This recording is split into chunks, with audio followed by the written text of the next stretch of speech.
Tenemos ya a nuestro invitado Sergio Barrionuevo aquí con nosotros. ¿Qué tal, Sergio? ¿Cómo va? Bravo, Sergio. ¿Cómo le va? Bueno, te voy a presentar brevemente. Sergio Barrionuevo es doctor en Historia por la Universidad de Buenos Aires, es profesor de Filosofía y de Historia por la Universidad Nacional de General Sarmiento y bueno, es investigador docente en nuestro Instituto de Ciencias y también en la UBA.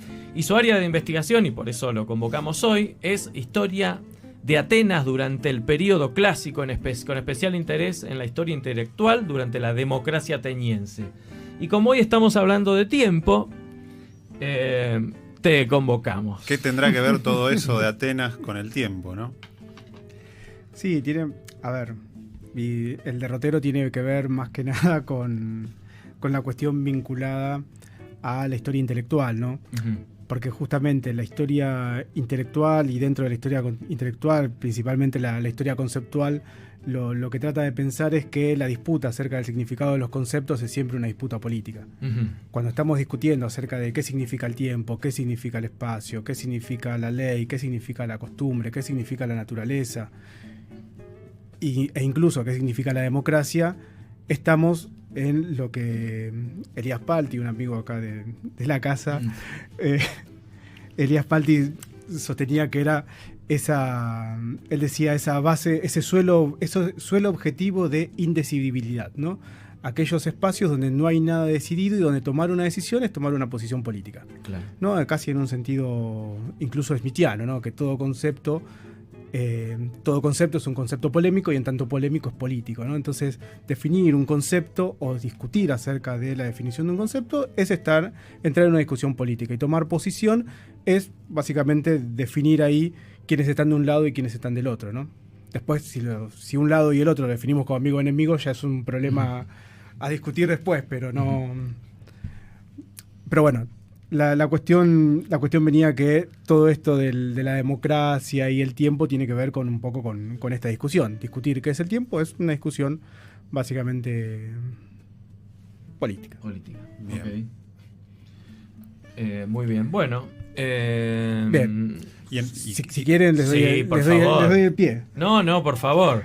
No, dentro de ese derrotero en algún momento yo había empezado a trabajar en una cuestión que era la lectura que hacía Heidegger de esta oposición entre el tiempo vulgar y el tiempo de la existencia, ¿no? Y entonces Heidegger lo que dice es que hay una concepción vulgar del tiempo, que es la concepción aristotélica, uh-huh, que lo que hace es ontologizar el tiempo, o mejor dicho, pasar el tiempo al plano de lo óntico, justamente porque lo define como una cosa medible y objetivable, con esa definición que había mencionado Leandro al principio de el tiempo es el número del movimiento según el antes y el después. Entonces Heidegger dice, cuando Aristóteles define al tiempo como el número del movimiento, lo está definiendo como algo medible, como un metros, como algo que lo que hace es establecer un orden dentro de lo que es la experiencia del tiempo, y lo que dice Heidegger es lo que deja de lado es lo auténtico del tiempo, que es la temporalidad, ¿no? Que es la condición de posibilidad para que todo tiempo sea posible. ¿Podrías aclarar esa diferencia? La palabra, ahí utilizaste una palabra, es la palabra óntico, distinguirla de la otra palabra es la palabra ontológico y relacionarla con la idea de tiempo como para aclararlo y allanarlo. Bien. No, básicamente ahí lo que dice Heidegger con respecto al tiempo, o a concebir al tiempo como óntico, es concebir al tiempo como una cosa. Uh-huh. No más que como una cosa, como un objeto, como algo que está delante y que nosotros lo podemos manipular. Uh-huh. Y dentro de esa manipulación está la medición. Entonces, claro, medir el tiempo a partir del antes y el después es manipularlo y es pasarlo al plano de lo óntico. Medir el tiempo con un reloj sería estar en el plano de lo óntico, el plano de las cosas. Exacto. El tiempo como algo que se puede medir. Exacto, cosa que los antiguos, dicho sea de paso, no podían hacer, no medirlo como un reloj, sino que ellos lo que hacían era medir el tiempo a partir de las estaciones del año. Entonces por eso tienen una concepción cíclica del tiempo en la cual el tiempo es aquello que se renueva cada determinado periodo de tiempo, vuelve a ocurrir. Esto es, en abril vuelve a ocurrir la primavera, y con la primavera vuelve a ocurrir la cosecha, y con la cosecha vuelve a ocurrir el ciclo de la vida, ¿no? Casi como el Rey León, ya que estamos en la trama de la ficción. No está la trama de la ficción, pero te tiro el pie para la trama de la ficción. Vamos con eso. ¿Y cuál sería nuestra concepción moderna del tiempo? la concepción moderna del tiempo lo que hace es introducir 3 dimensiones que en la concepción antigua no está. ¿Por qué? Porque justamente esta idea del tiempo cíclico lo que hace es convertir al tiempo y al tiempo histórico como aquel que se repite. Entonces es esa idea con la que hiciste Nietzsche del eterno retorno de lo mismo, ¿no? Que lo toma de Mircea Eliade, pero que es esta idea de que en el pasado también está el futuro, ¿no? Una especie de la historia como magistra Evita. Esto es, no como Evita, sino como maestra de la vida, ¿no? Sí. Esta idea de que si nosotros conocemos el pasado vamos a poder saber acerca del futuro. Entonces conocer el pasado es en cierta medida conocer lo que va a ocurrir, porque todo vuelve a empezar. Porque hay un ciclo. Porque hay un ciclo, exacto. Y ese ciclo son las revoluciones. Entonces las revoluciones son el volver a comenzar de ese ciclo. No es la idea de revolución de comenzar, cambiar todo de raíz. No, esa es una idea moderna. ¿Y cuál es entonces la novedad que introduce la modernidad? Okay. La modernidad en cuanto al tiempo. Lo que introduce es la idea de un pasado y de un futuro como un espacio. Entonces, el futuro como un espacio abierto es una novedad que introduce la modernidad. Lucian Holscher, por ejemplo, un discípulo de Reinhard Koselleck, tiene un libro muy, muy interesante que se llama El descubrimiento del futuro. Y él lo que analiza son las ideas de futuro que se empiezan a desarrollar en la modernidad. Dice que, básicamente, para que pueda haber un concepto moderno de futuro, nosotros lo que necesitamos son ciertas condiciones conceptuales.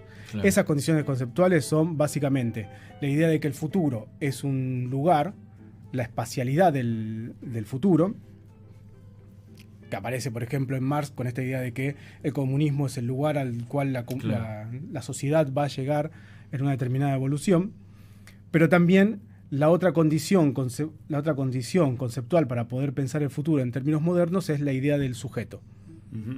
Entonces, el sujeto moderno, como aquel que se hace cargo de su condición y tiene que afrontar su propia existencia, es la otra condición que se tiene que cumplir para que haya un concepto moderno de futuro. Y nos quedó entonces la idea heideggeriana de futuro. No, lo que nos había quedado pendiente era la idea del tiempo ontológico. Claro. Perdón, sí. ¿No? Que está asociada como esta idea heideggeriana del futuro, que es el tiempo ontológico, es ese tiempo originario, que es el tiempo de la vivencia, el tiempo donde ocurre la vida. Donde la vida se da. Y acá aparece algo muy interesante, que es la idea de la vida como una donación, ¿no? Eso no se puede medir. Y eso, claro, no se puede medir en los criterios del tiempo óntico. Del tiempo óntico, que es el tiempo medible. Exactamente. Y ahí Heidegger lo que dice es, bueno, el que diseña la concepción vulgar del tiempo va a ser Aristóteles, con esta definición del tiempo como número del movimiento según el antes y el después. Dice, eso es el punto de partida que va a atravesar toda la concepción vulgar del tiempo, que va a pasar por la Edad Media, va a pasar por Hegel, va a pasar incluso por Newton. Dice. ¿De qué otra forma se podría decir esa definición aristotélica del tiempo como número del movimiento? Ahí va el punto. Sí. Y Heidegger dice, bueno, pero Aristóteles en un momento en el libro 14 en el capítulo 14 del libro 4 de la física, desliza una pequeña cuestión, una pequeña aporía, un pequeño problema que lo deja sin resolver y que puede ser el punto de partida para pensar el tiempo de otra manera, dice Heidegger, que es el vínculo entre el tiempo y el alma. Dice, cuando Aristóteles plantea al tiempo como número del movimiento, dice, lo que tenemos que entender es que esa idea de número en Aristóteles tiene 2 sentidos posibles.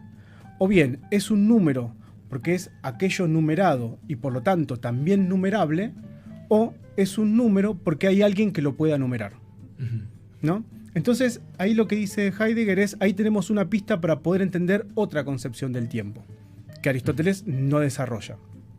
Y que, obviamente, él dice, soy yo el que la va a desarrollar, claro. Y tiene toda una serie de tratados donde intenta comprender esa noción del tiempo, ¿no? Pero bueno, ahí estaría el núcleo de la cuestión respecto de qué es el tiempo. ¿Por qué? Porque ahí lo que tendríamos es que en Aristóteles la posibilidad de que el tiempo sea lo numerado o aquello que tiene la propiedad de ser numerado o numerable no es lo que define el tiempo. Lo que va a definir al tiempo es que tiene que haber un alma que sea capaz de numerar, ¿no? Entonces es esa condición la que es necesaria para que el tiempo pueda ser concebido como tal. Entonces ahí el tiempo ya deja de ser, o mejor dicho, el tiempo deja de ser, esto es, ya se desplaza del plano de lo óntico, deja de ser concebido como una cosa y pasa a ser concebido como algo que hay. Entonces pasamos de la pregunta ¿qué es el tiempo? A la pregunta ¿hay tiempo? Hay tiempo. Y con esta pregunta, bueno, es casi la pregunta que iba a hacer, ¿no? Podemos imaginar, o sea, si no existiría alguien que hable del tiempo, que mida el tiempo, podríamos decir que no existiría el tiempo, pero vamos a pensarlo para después del corte. Muy bien, seguimos en el estado de la cuestión. Estábamos hablando con Sergio Barrionuevo acerca del tiempo y le habíamos dejado una pregunta, Sergio, ¿no? La pregunta tenía que ver con qué pasa si no hay alguien que pueda, no sé si decir medir, podemos decir sentir, pensar al tiempo, hablar del tiempo. Experimentarlo. Porque la clave es la experiencia del tiempo, ¿no? Y la experiencia del tiempo se termina dando en última instancia en el relato. Ahí lo que vas a tener es que lo que establece un orden entre lo anterior y lo posterior termina siendo el discurso. Es el discurso el que tiene la necesidad de poder ordenar las palabras de acuerdo a esa secuencia, ¿no? O sea, la crítica heideggeriana al concepto vulgar de tiempo es básicamente eso, es decir, pensar que la historia no es otra cosa que la sucesión de cosas y ordenarlas en el tiempo de manera sucesiva es hacer historia, claro, ¿no? Y como bien dijiste vos, para Heidegger, la historia no es otra cosa que la libertad. Es la expresión de la libertad humana. Entonces, si nosotros lo reducimos a pensar en una sucesión, entonces lo que estamos haciendo es limitando o reduciendo la concepción de la libertad. Claro. Y acá es donde aparece en discusión o entra en discusión toda una cuestión vinculada con si nosotros podemos pensar una dimensión temporal de la libertad, ¿no? Porque la libertad siempre suele ser pensada, y la pandemia nos lo ha puesto en evidencia, como la imposibilidad de trasladarse, ¿no? El mismo Hobbes lo decía, esta idea de la libertad es poder desplazarse sin obstáculos, ¿no? Esta idea del desplazamiento y del poder ir de un lugar a otro. Ahora, esa es una concepción, es una espacialización de la libertad, y esa espacialización de la libertad está asociada a la libertad de movimiento. Claro. ¿No? Sí. Ahora, la pregunta que empieza a surgir a partir de la apertura hacia el futuro que introduce la modernidad es ¿qué es lo que pasa con las libertades futuras? ¿No? Entonces, en el año 2021, el Tribunal Federal de Alemania establece una normativa que va a considerar ilegal la posibilidad de no regular la emisión de gases en el tiempo presente en protección de las generaciones futuras. Entonces, ahí lo que se establece es una especie de garantía intergeneracional o intertemporal de la libertad. Claro. Entonces, ahí lo que tenemos es básicamente cómo hacemos del tiempo objetivo, del tiempo que nosotros hoy tenemos disponible, ¿no? Cómo hacemos de eso un tiempo vivible a futuro. Entonces, ¿cómo convertimos el tiempo presente en un tiempo de abundancia? De abundancia de tiempo, pero no abundancia de tiempo para nosotros, sino para los demás. Okay. Entonces, ahí lo que vas a tener es que si vos introducís la dimensión temporal en el concepto de libertad, lo que vas a tener es que vas a dejar de pensar la libertad como la libertad de desplazamiento, esto es, soy libre porque me pusieron un protocolo que me impide cortar la calle y cortar la circulación, sino que vas a tener que sos libre cuando además tenés tiempo disponible para vivir. Tal cual. Entonces, cuando vos tenés que en el mundo moderno lo que necesitas es trabajar 4 horas dando clases, después ir corriendo a otra escuela, trabajar otras 4 horas más, el sueldo no te alcanza, tenés que salir y trabajar como Uber otras 6 horas más, después llegás, dormís y al otro día lo mismo, ¿dónde está la libertad? Sí, la libertad está en el espacio que vos te trasladaste de un lugar a otro, o la libertad está en el tiempo que vos tenés disponible para poder vivir y dedicarte a vos. Sí, podemos agregar algunas otras cosas que nos quitan tiempo, que tienen que ver con alguien que tiene una familia, cocinar para uno y para los hijos, el tiempo que tenemos que, incluso en términos espaciales, no estamos en nuestra casa y tenemos que trabajar en nuestra casa, contestar mensajes, responder a 400 mails, agregar un montón de contraseñas y cumplir con una serie de obligaciones donde nos queda muy poco tiempo para el ocio, si se quiere, para tener tiempo disponible o tiempo de vida, ¿no? Y bueno, después podríamos pensar en otro orden de cosas, cuánto de ese ocio no está también condicionado por, no sé, expectativas, imposiciones, deseos impuestos, etcétera. Yo estoy pensando, si yo voy de un lado al otro y trabajo, ¿no estoy viviendo ahí? Mientras estoy trabajando, mientras me estoy trasladando, cuando me voy a dormir, cuando me levanto y hago al otro día lo mismo. Sí, porque estás respirando. Entonces ahí lo que distinguís es estás respirando, el corazón late, Sí. todo el sistema biológico está funcionando. Entonces ahí lo que tenés es un sentido biológico de la vida. Claro. Estás viviendo porque tu cuerpo está funcionando. Entonces ahí la pregunta es, ¿cómo haces para que esa vida sea una vida que para vos tenga significado, tenga sentido? Entonces la libertad estaría asociada a un sentido que tenga esa vida, no simplemente a el hecho de estar respirando, de hacer cosas, de moverme. Exactamente, y la posibilidad de que vos le des un sentido. Entonces la abundancia de tiempo es esta noción según la cual vos tenés la libertad de poder vivir tu vida, pero no en el sentido de ser proyecto irrestricto de el proyecto de vida del otro, Uh-huh. sino de poder vivir tu vida en el sentido que vos le quieras dar. Y entonces esto lo que hace es cruzar el concepto de libertad con una dimensión temporal y una dimensión espacial. Uh-huh. ¿Por qué? Porque también es la libertad, como dice Eva von Redeker, una representante de la escuela contemporánea de la escuela de Frankfurt, es la libertad de poder quedarse en un lugar. Entonces, libertad no es solamente desplazarse, sino también de poder elegir quedarte en un lugar. Entonces, ahí ella retoma los reclamos de los pueblos originarios, por ejemplo. Claro. Los pueblos originarios no están reclamando poder desplazarse y poder tener la visa para llegar a Miami o a donde sea, o a Europa. No, lo que están reclamando es poder quedarse en el lugar en el que están. Y si eso lo asociás a la idea de libertad futura, también es la libertad de que en el futuro esos espacios sean espacios habitables. Uh-huh. Entonces ahí se introduce la cuestión o mejor dicho, la cuestión ecológica, si se quiere, en toda esta discusión. Que es, nosotros hoy somos libres. Si nosotros somos libres de desplazarnos, somos libres de desplazarnos en automóvil por donde querramos y emitir gases. Esos gases que emitimos lo que hace es, nos da a nosotros la libertad de poder desplazarnos, pero reduce en el futuro a las generaciones próximas la libertad de poder desplazarse justamente porque estamos destruyendo el mundo.